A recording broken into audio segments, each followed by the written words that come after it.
აღდგომასთან დაკავშირებით ვამზადებ პასკებსაც და ხაჭოს პასკებსაც. დღეს მინდა შემოგთავაზოთ ხაჭოს პასკის რეცეპტი. ვისაც სურვილი გაქვთ, გამომყევით და ერთად მოვამზადოთ. 2 კილო ხაჭო, რომელიც წინასწარ მქონდა გაწურული, დავაბლენდეროთ.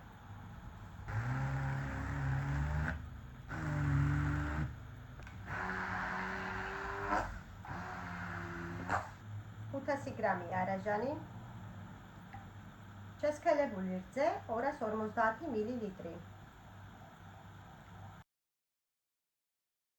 შაქრის პუდრა 100 გრამი,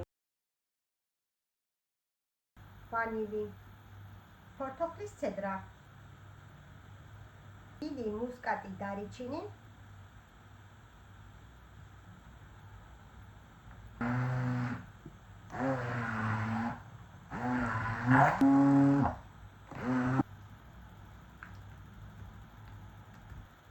გრამი ქიშმიში, 100 გრამი გარგრის ჭირი,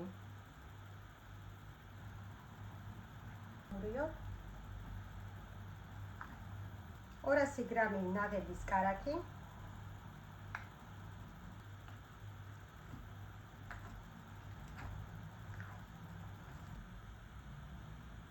დავამატოთ გახეხილი შოკოლადი,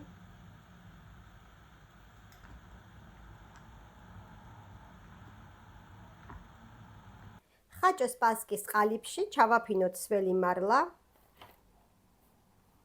ხაჭოს მასა გადავიტანოთ ყალიბში,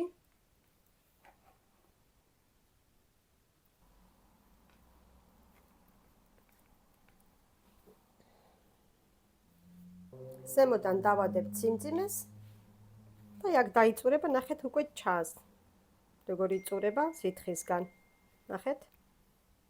ეხლა დავადებ ციმძიმეს ზემოდან და შევინახავთ მაცივარში 24 საათის განმავლობაში. გავიდა 24 საათი, გადმოვიტანოთ ხაჭოს პასკა ყალიბიდან.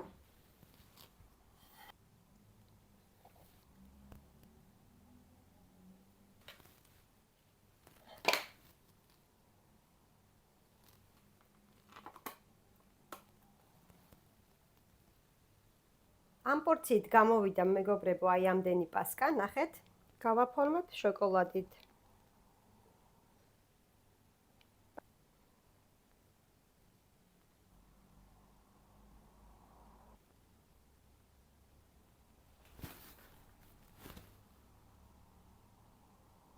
პასკები გაალამაზეთ თქვენი გემოვნებით. ამ რეცეპტისთვის გამოვიყენე ხაჭოს პასკის ყალიბები, ნახეთ მეგობრებო, აი ესეთი იყიდება სპეციალური, ნახეთ. თუ არ გაქვთ ესეთი ყალიბები, შეგიძლიათ გამოიყენოთ ყვავილის ქოთნები, ყველა სუპერმარკეტში იყიდება მეგობრებო, აუცილებლად ძირი უნდა იყოს გახრეტილი, რომ გამოვიდეს სითხე და გამოდის ძალიან კარგები ამითაც. აი ამ ფორმით გავაკეთე მე ესენი, ნახეთ. აი ეს პატარები, ბოლოს რაც დარჩა, იმ დიდებში გადავანაწილე და ნახეთ როგორი გამოდის. ეს ცოტა სხვა ფორმაში მედო. ესეც ყვავილის ქოთნის არის მეგობრებო, ნახეთ. ნახეთ რა კარგია ესეც. ესენი ხაჭოს პასკის არის სპეციალური ეს სამი დიდი, ნახეთ. მრავალბედნიერ აღდგომას დაგასწროთ უფალმა.